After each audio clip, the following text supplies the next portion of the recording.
weather is outside. I'm quite grateful that so many of you decided to pull yourselves out of here. I mean, you must have probably been tucked in and ready to speak off. Thanks for coming. And I hope others who have confirmed, there are at least 30 more people who have confirmed. This meeting, which we had to organize at very short notice. Largely because we had wonderful people coming to Bangalore at the same time. And we said, why not bring them all together? And we are the doyens of organic farming, the doyens who challenge GMO, doyens who have explained how agriculture is being taken over by agribusiness corporations and so on. And to be in the midst of them itself makes me feel healthier. I was quite sick this morning and I thought I'll never make it, but here I am, and hopefully it will last. I actually found my voice also 3 hours ago. I couldn't talk. So that's the kind of energy they bring to Bangalore. And we felt that we will actually organize a press conference. We just finished that a while ago. From there we came here to address what I feel, and I hope you all feel as well. It's probably the most dangerous thing that is going to happen in India.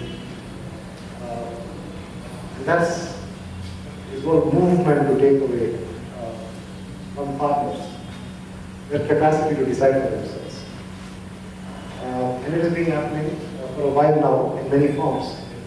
It's been happening from the 1960s to Green Revolution, GMO Revolution. Never did we ever imagine then we would have a budget which would speak of zero budget farming, which means nothing. Right? But it is the text of the budget this year. Basically, the floor of the parliament said the government of India is now going to aggressively promote zero budget farming.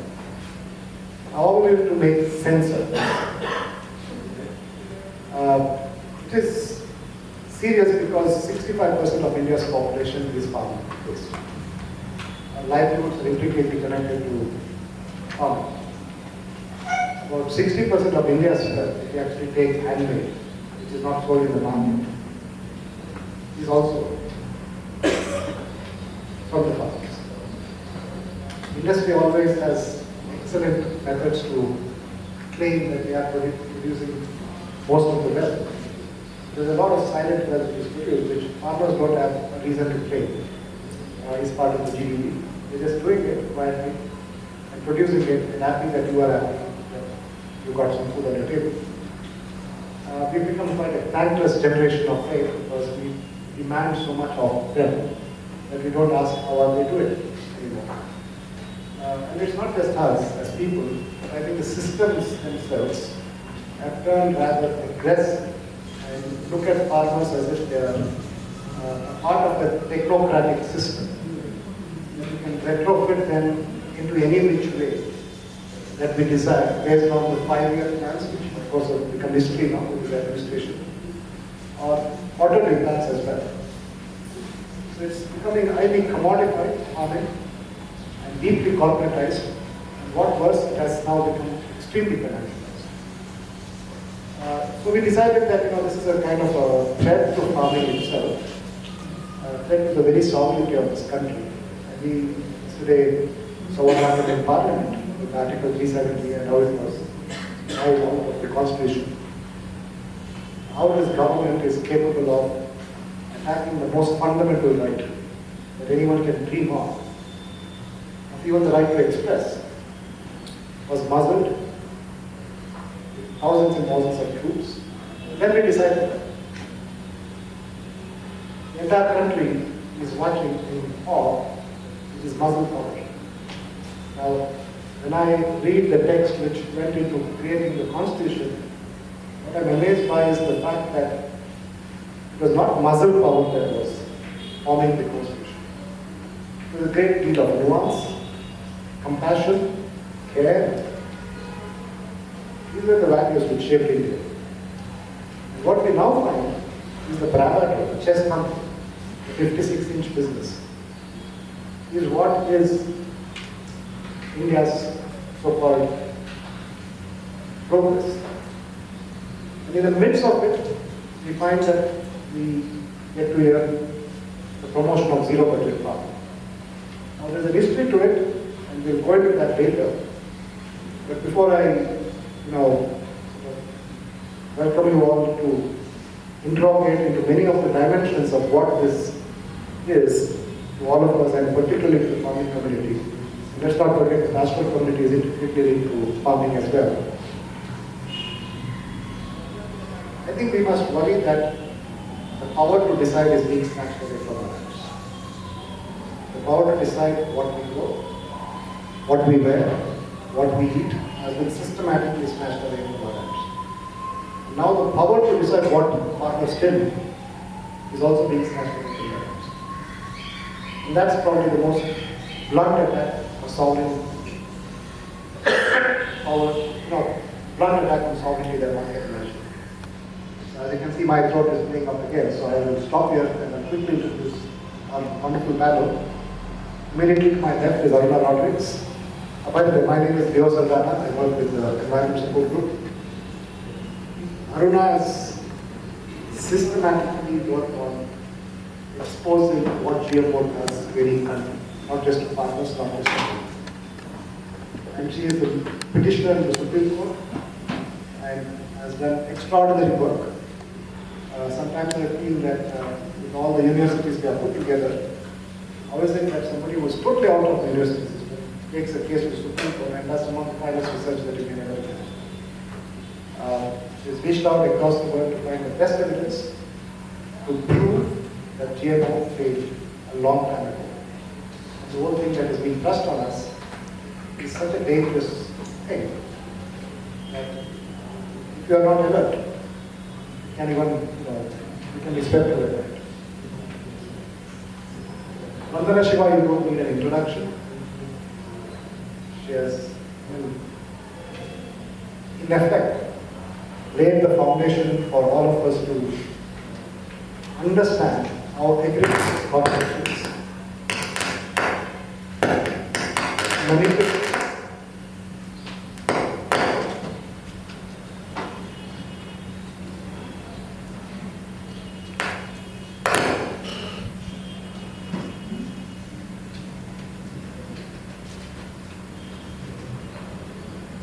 manipulated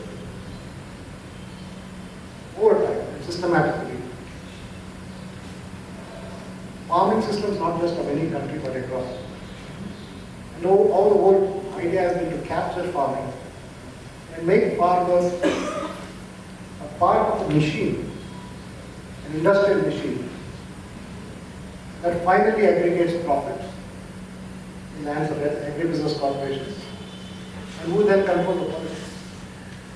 Politics of trade, economics, finance, and our work in arguing for organic farming, arguing for agroecological farming, has been foundational to how movements have shaped their ideas, trade unions have shaped their ideas. And she's also spent some time in Bangalore in the past, and Organic Trust actually started here. It's got a huge place in Dehradun. I really got to see it last year. I'm amazed by the amount of work that's gone on there. Vishana works with the Buffalo Pack Collective, and she's also part of the participatory guarantee scheme, Organic Collective. More recently, what she has done is she has worked on the FSSAI systems and rather critically engaged with people across the spectrum, not just here but around the country. And I know she's also a practicing farmer in Vadodara. Apart from that, she has a very nice cafe. You should visit. It's in Jayannagar. It's a very, very nice place. And I work on FSSAI. It's such a blunt business. I thought of something more simpler. Food safety. Essentially to advance the food safety. It's phenomenal.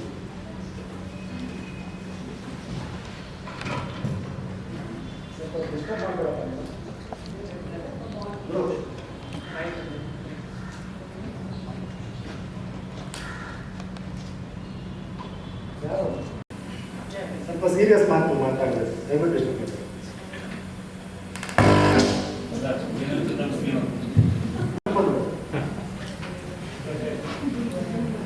So I was introducing Vishaka. She's done extraordinary work on food safety issues, and she's here to explain what we must be alert to and what we must be worried about because of the way in which agricultural corporations are trying to change our regulatory practices and our standards. Then you won't have control over what you eat, right? Even the idea of eating what you can decide for yourself is being taken away from us. Bablu has actually practiced the idea of sovereignty in a way that very few people can. We were recently there, we had a workshop there in this collective, it's called the Timbuktu Collective. It's not far from Bangalore, but you'll go there and what you'll be surprised by is Kia Motors has set up one of the largest factories that you can ever imagine. It's 3 kilometers long and 2 kilometers deep, so 6 square kilometers. It's a car factory. And you thought you have traffic jams. Just wait for Kia to start selling their cars. So they start. They want to make a profit. And every quarter they have to report a profit, right? And it's so automated that there are hardly any people running that. Now, you pass Kia and you'll come across Timbuktu Collective and it's not visible from the highway. But once you go in, you actually virtually walk into paradise. And how do you create a paradise out of barren land? Because Bablu and Navy started the journey 30 years ago and built a collective. And it's amazing. You know, when we have time, we should have a presentation of their work in Bangalore. 8,000 farmers are part of the collective. They're doing organic food. Everything is produced in a way that everyone participates. It's an amazing model, and unfortunately, Planning Commission or even the so-called Niti Aayog now does not find these models attractive. But what amazes me even more is that they have done the finest conservation effort that you can imagine. There are 9,000 acres of grasslands, commons, which are overgrazed. They worked with a collective of villages and they protected it. And if you go, Kalpavati. Go to Kalpavati, you can just get lost with this grand beauty of the place. It's shocking beauty. And this is their work. But it was then later, the next big meeting, Sainath was in Bangalore. And Sainath said, in the same district of Anantapur where Bablu works, there is desertification so extensive that you have dust storms picking up. Right? So you can see what clear understanding, clear imaginations, and clear ideas can take us. And the whole idea of working with people consistently and over time. So that's the Timbuktu Collective, and Bablu is here to explain to us why we need an organic revolution. And last but certainly not the least is Dr. Manjunath. He has set up a school of natural farming in Tumkur. It's quite a thing that he does. Every week there are farmers from across South Asia, South India, who turn up there and try and learn natural farming. And he's so open to ideas that it's not natural farming at all. It's basically trying to use that expression which is easy to relate with and encourage farmers to move out of chemicalized farming. And I don't know how many hundreds of farmers have. He's actually a guy who worked with Monsanto or on BT cotton, right? So you can see his personal transformation is also transcended into a transformation which is very deep in especially the dry areas of Karnataka. And almost every day he's traveling and meeting farmers, sometimes Kola, sometimes people, sometimes somewhere else. And the kind of energy he brings to this is quite amazing. Recently I had a chance of working with him on developing a draft of a natural farming policy for Karnataka. And there's so much insight I think he's going to bring to this meeting because he's going to talk about what that draft is. Yeah. So these are the introductions and the reason why we are here. We have a couple of hours to go deep into the issues that we have come together on. And you know the topic is already shared with you. And we'll just follow the order as is in the program, and I request Madhuna to.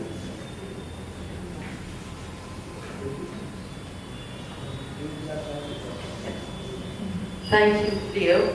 And I'm back in my neighborhood. In the early 80s, I used to have my office in IIM on Double Road, when it was still on Double Road, and hadn't moved out of town. I wasn't supposed to work on agriculture. It's the Bhopal disaster of 84 and the Punjab explosion of violence. I'd done my MSc Honours in physics from Punjab, and it had been a peaceful state. And then by 84, it was, army had to be sent. So those days I was working for the United Nations University, and I said to them, something's going wrong here, can I please study it? And I did my book, The Violence of the Green Revolution, and realized then that we had been sold a propaganda in the name of Green Revolution, largely to sell the leftover chemicals of Nazi Germany and the World War. The chemical fertilizers basically are made in the same factories with the same methods that are used to make explosives and ammunition, which is why so many bombs are fertilizer bombs across the world. In Oklahoma, in Oslo, in Hyderabad, in the Delhi High Court, all over Afghanistan, fertilizer bombs. The pesticides, all of them descend from the gases that were used to kill people in the concentration camps. So today is Hiroshima Day, and that one bomb killed 70,000 people. And it's a tragedy we never want to repeat. But just think of the basic figures related to chemical warfare agriculture, which is what I call industrial chemical farming. What the costs have been, besides the concentration camps, besides the deaths during war. Every year now, 9 million people are dying of cancer, and this will continue to increase. Hunger, which was supposed to have forever been removed by chemicals, and industrial farming, and globalized agriculture, has now reached such proportion. I was with the Director General of FAO the other day at an event, and he said, we are shocked. Not only is the figure of the hungry going up to 1 billion today, he said we have a new figure of how many people in the world aren't sure they'll eat all of the next week. It's 2 billion.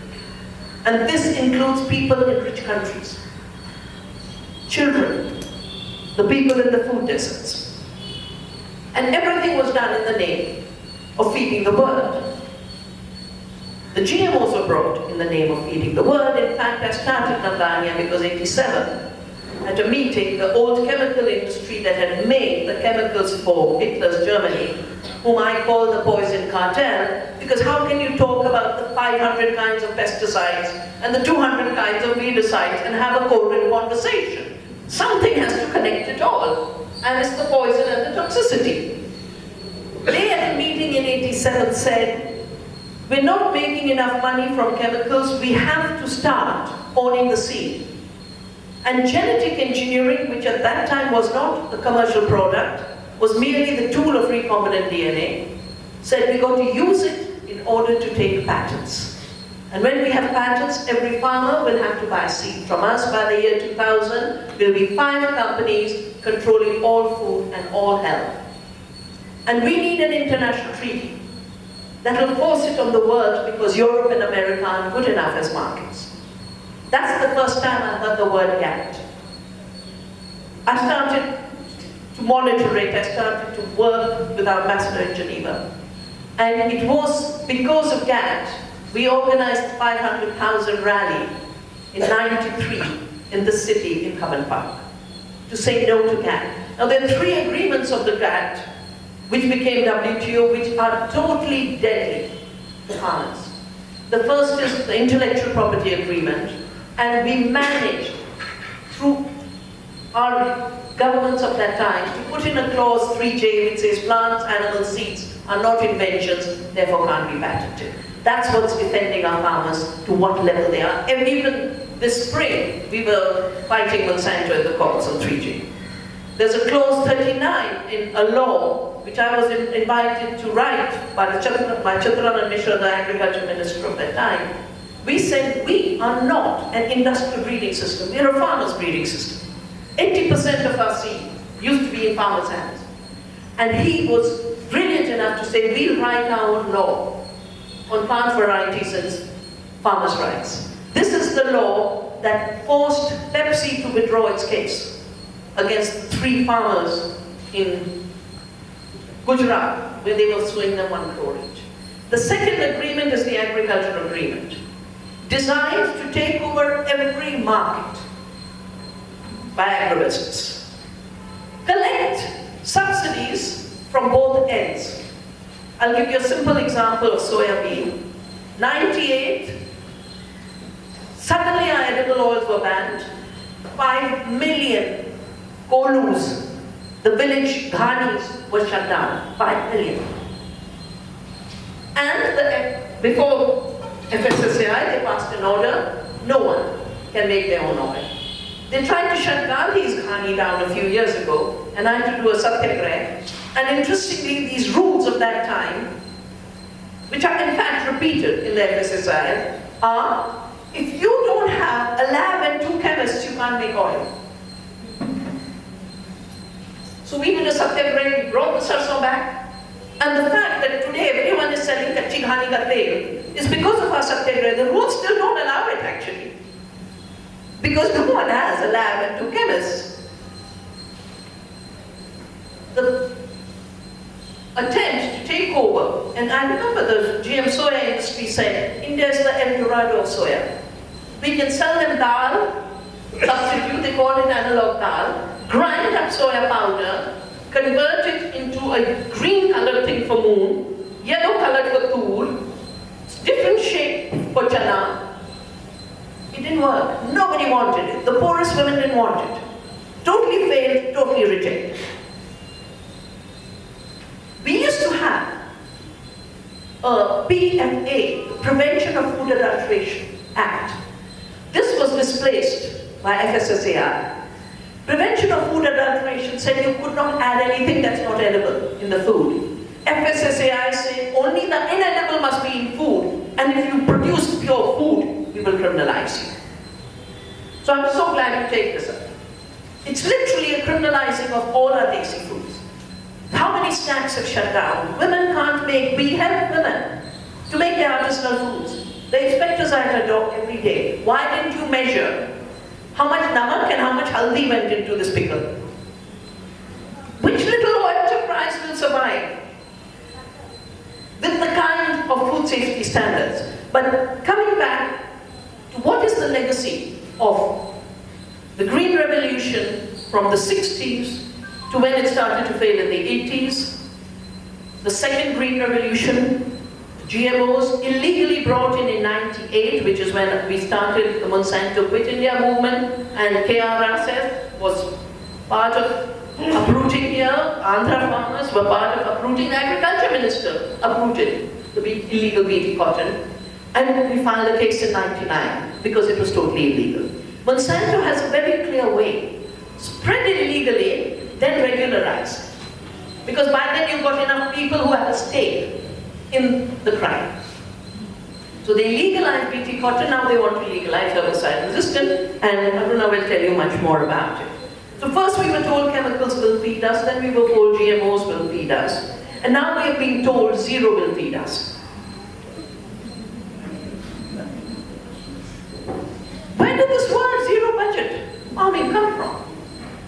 Especially from a man who insists organic is important. He hasn't read his history. He has no idea about agriculture. Bablu will tell you about why he doesn't understand agriculture. But the history of organic, I read this when I was trying to write my book on the Green Revolution to figure out what went wrong. 1905, the British Empire wanted to improve Indian agriculture, which is why I told our technician not to improve. And he came here, he was the top economic botanist. There was no discipline called that in India, in the fields of today, you find farming that's as permanent as the forest, because they farm in the ways of the forest and the ways of nature. And he distilled two principles. The principle of, I think my silly thing isn't working. Is it working? It's all right? Yeah. The first principle is diversity. He said in India, no one farms a monoculture. Mixed farming is the way. And the second, the most important, is the law of return. Giving back to the earth part of what the earth has given you. That is organic matter. The earth produces organic matter. We eat some, we save some for seed, we give some to our animals, the rest we give back to the earth. I'll leave it to Pablo to explain why bringing back organic matter to the soil is so vital to avoiding desertification, avoiding the water emergency, avoiding all the disasters Indian agriculture are facing. But globally, the Intergovernmental Panel on Biodiversity has said we have 10 years to stop this form of farming before it wipes out biodiversity, including the insects, but degrades the land. All refugee crisis is because of land degradation. The IPCC, the Climate Treaty, has said in 12 years if we don't shift around from a fossil fuel system. And they've just recognized for the first time that industrial farming has a big role in climate change. I wrote a book, Soil Not Oil, that 50% emissions come from this kind of farming. Now, of course, the Monsantos and all carry on to say, oh, organic produces more emissions. No. It takes out the excess carbon dioxide from the air and puts it back. Only the GM soya-fed cows part. The grass-fed cows don't. Otherwise we wouldn't be using all their products so enthusiastically. So we are at this vital moment where it's so clear that this system of agriculture is destroying the planet. We have a window of 10 years. It's destroying India. We've lost 300,000 farmers to suicide. There were no suicides when we were protesting against WTO and GATT. We have managed in this period to push every second Indian child to severe malnutrition. They're wasted and stunted. And what does the government do? To address these two big problems of farmers' suicides and hunger, shut down the agencies that monitor it. So it's like, don't look, don't see, and say it doesn't happen. Two biggest crises we face as a nation: the suicide of our primary producers and the death of half of India's children. And stunting. It doesn't have to be that way, because ecological agriculture and agroecology of all the families within it, could be natural farming, it could be organic, it could be biodynamic. Just like Harvard took organic from India to the world, Rudolf Steiner took biodynamic from India to the world.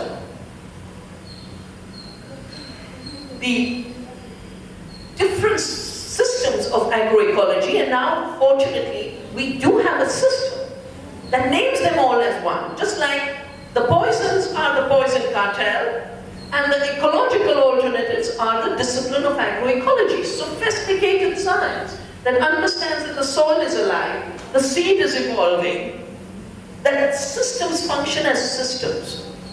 Now you have, Monsanto had attacked me in 98 when I filed, 99, when I filed the Supreme Court case, and said I'm bringing in an alien technology to India called organic farming. So I started to organize the Harvard lectures. Now we have someone who's calling organic farming an atom bomb and sounding so much like Monsanto 20 years ago. Also sounds like Monsanto because Monsanto pushed BT cotton as a miracle, and its failures I will tell you. And he says BT cotton is very good. We've done studies on Vidarbha soils, 66% microorganisms are gone, beneficial microorganisms. He only talks about microorganisms, but talks about BT cotton, which is killing the microorganisms, and has no idea about soil, and has no idea about systems. He has no idea about ecosystems. He has no idea about economic systems. He has no idea about India's agroecological history. And is a denialist of the highest order.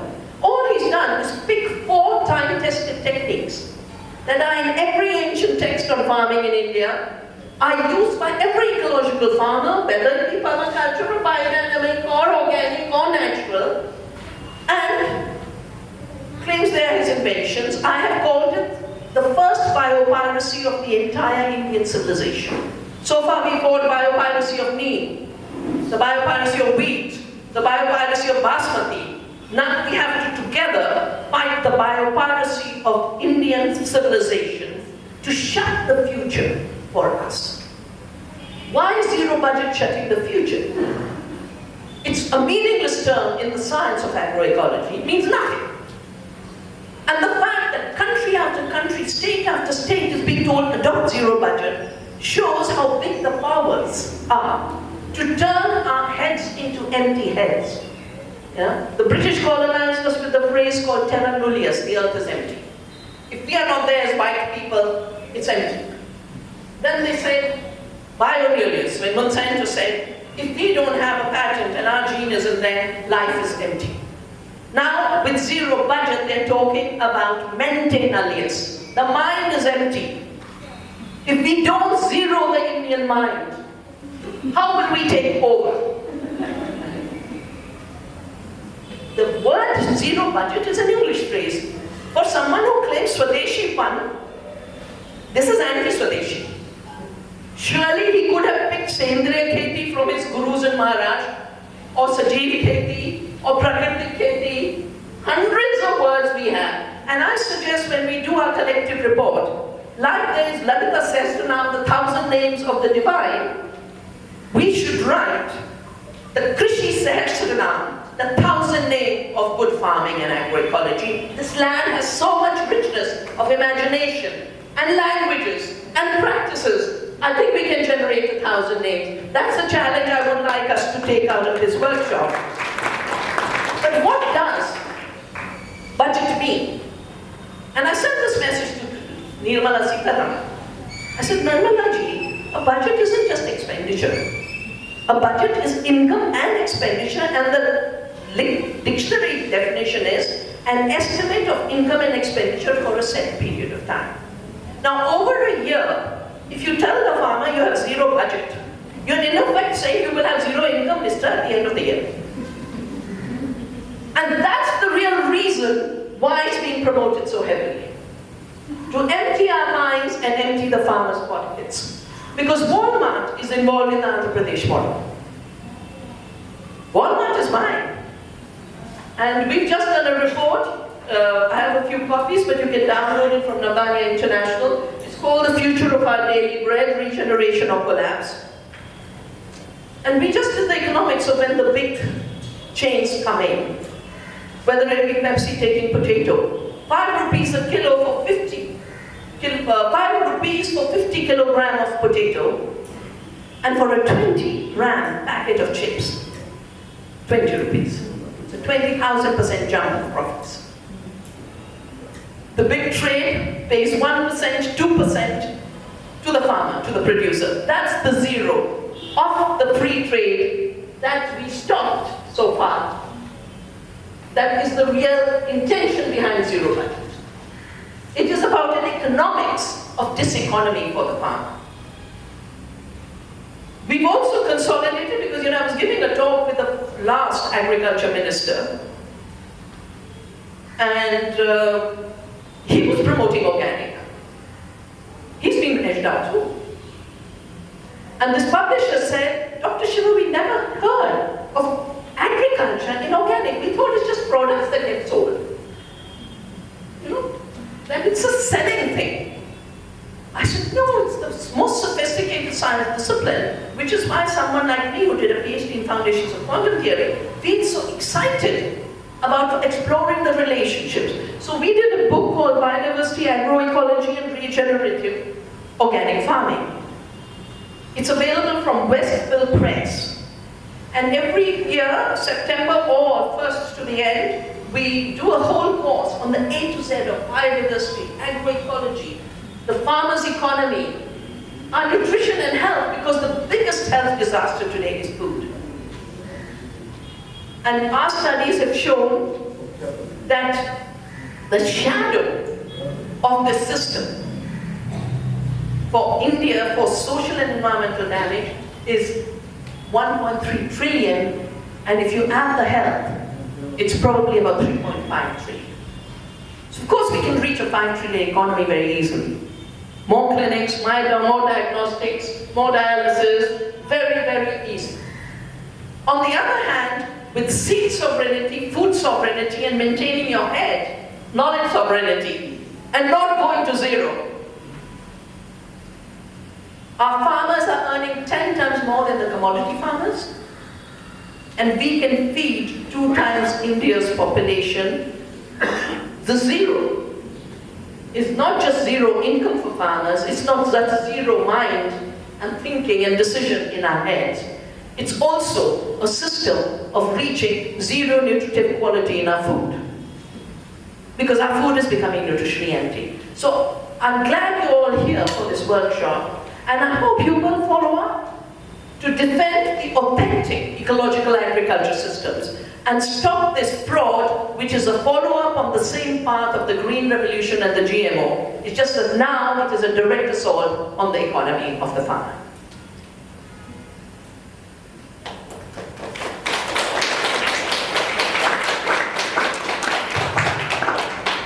I think we will take questions again later.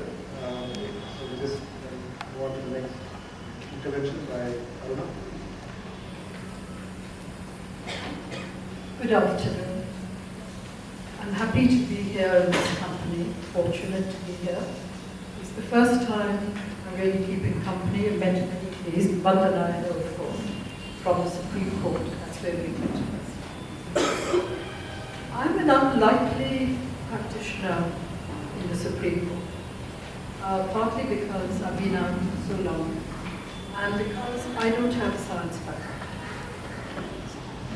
What galvanized me, I've got an environment.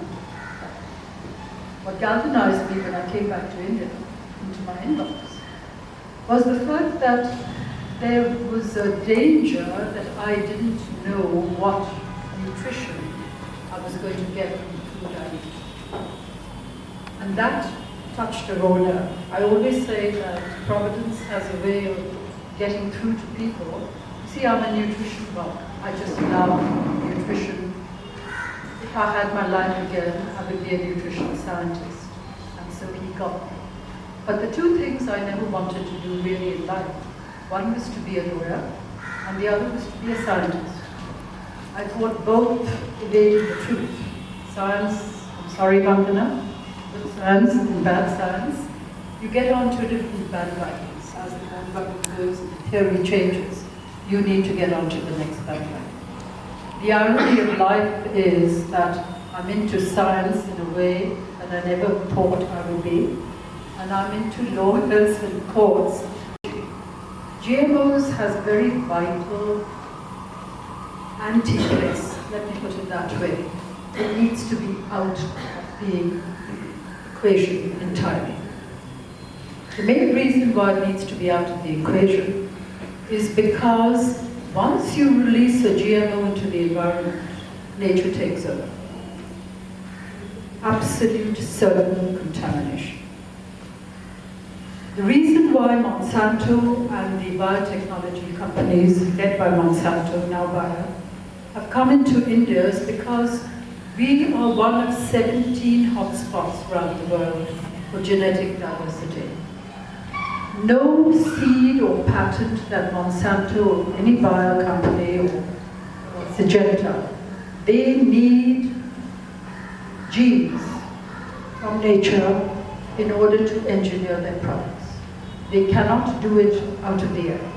They're always going to need genes. Now, if they capture the genetic diversity of the world in the hotspots, we will have to go to the Monsantos for their products. We will not have that genetic diversity. India at the moment still has it. So they come into India in 2002 in cotton. And what do they try to do? They have no patents because India doesn't at the moment allow patents. And in Bulgar 1, which was their first BT cotton, along with our government, they contrived a situation where they were going to put it into engineer hybrids, the first country in the world to put a genetic engineered product into a hybrid seed. It's not done anywhere, not in America, because in America, Monsanto has been able to go to farmers and do contracts. You will not plant a variety back, we will sue you. So they've got contracts. Now in India, that would not work. We are a country of small farmers.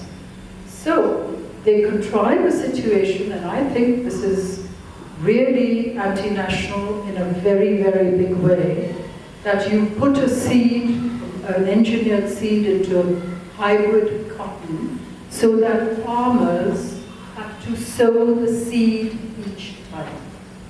The price of a BT cotton seed in 2002 went up by 2,000%.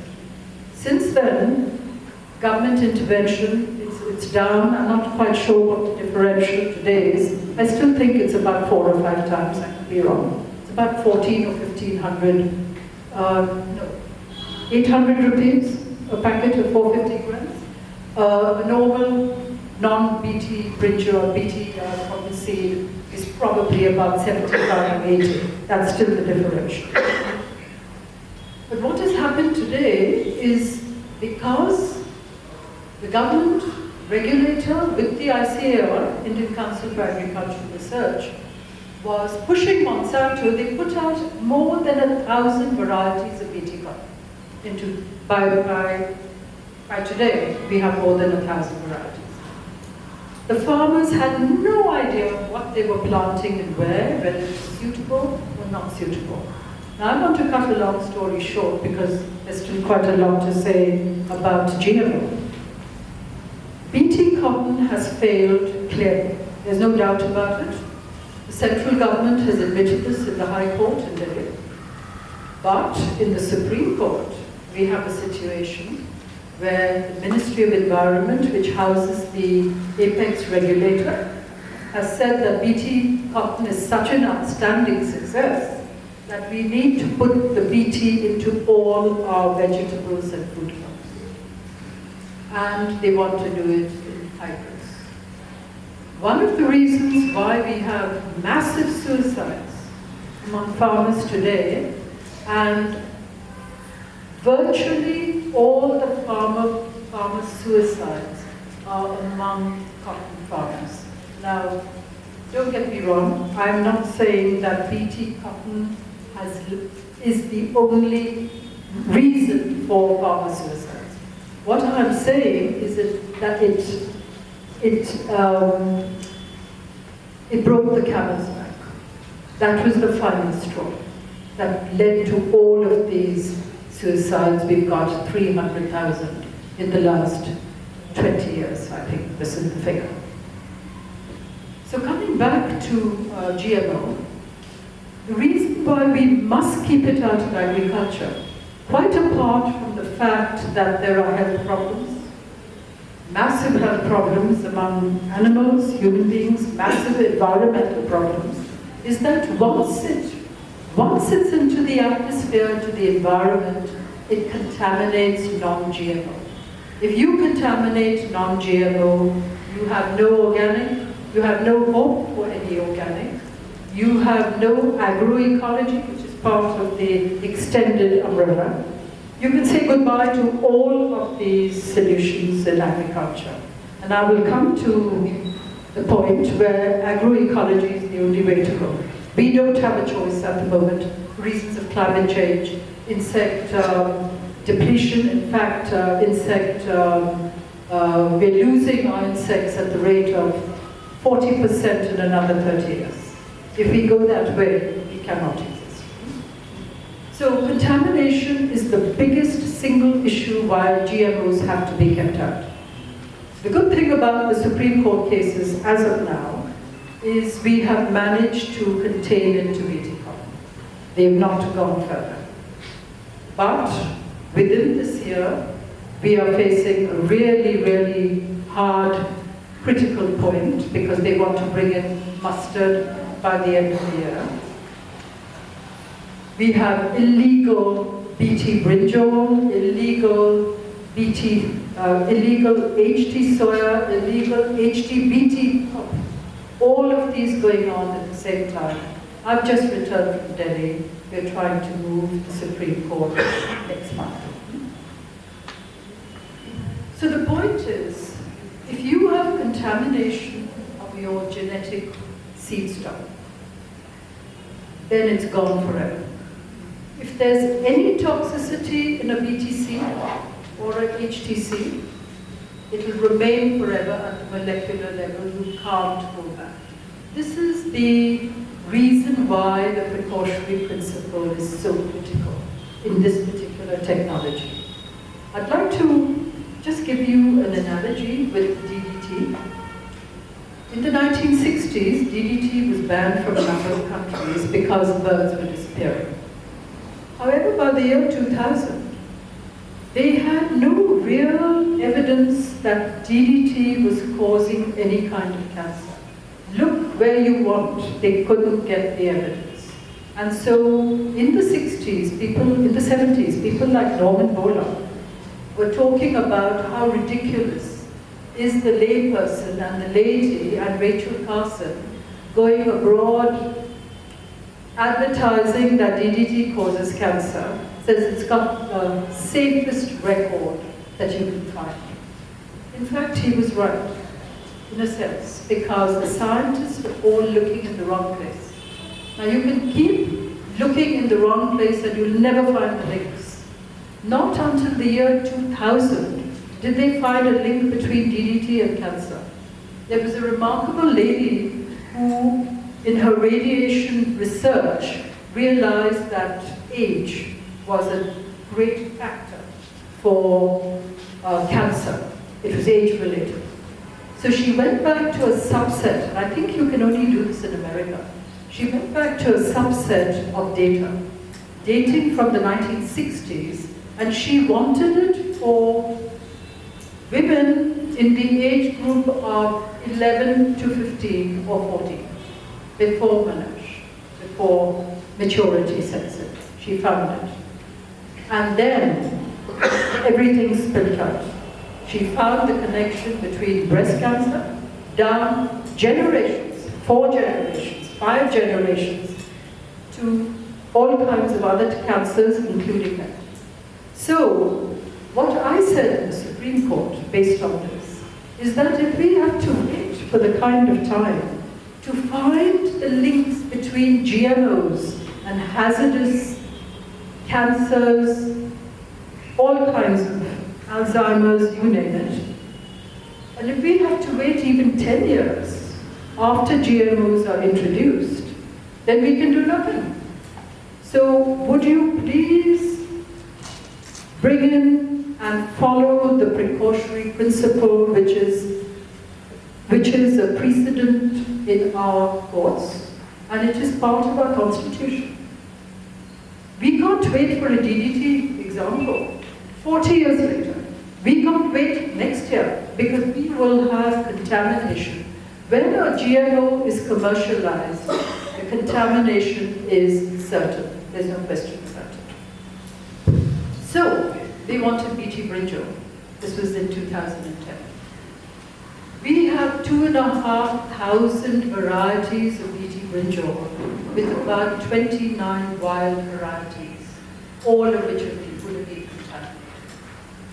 We forced the government to release the dossier of 5,000 pages into the public domain. After the order, it took them 16 months to comply. We went for a contempt petition. Eventually, they complied in 2000. 2008, August. As soon as they did, I have a very special team of what I call warrior scientists around the world. I'm sorry to say not one of them is Indian. We just... Pushpa, that wasn't B.T. Bridgewater. I didn't go to him. He came later. I wrote to them with the dossier data. I said, please come into this. They did. I don't know too many scientists across the world, UN advisors, you name it, WHO.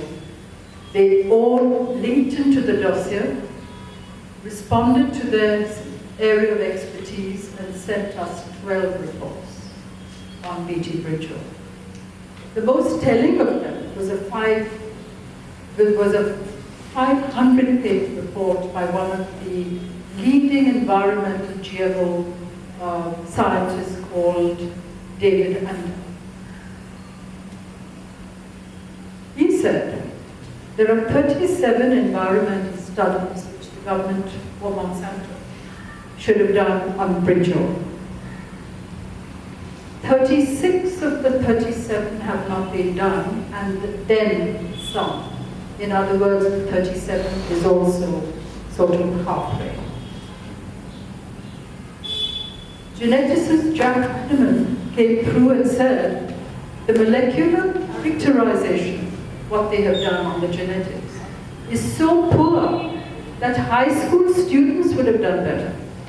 And eventually, B.T. Brinjal was stopped by Jairam Ramesh, a combination of Supreme Court data and Jairam Ramesh's own ability to run a 3-month inquiry into this whole process.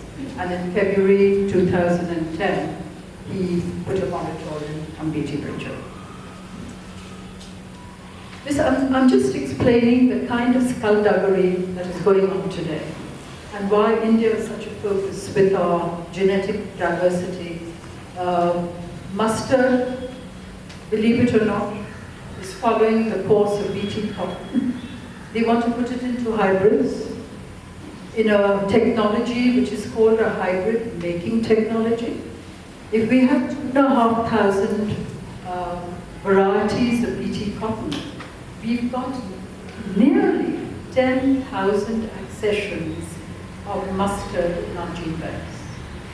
This is the extent to which our government is failing us. By the way, the Supreme Court action is not against Monsanto, because I don't think Monsanto is Indian.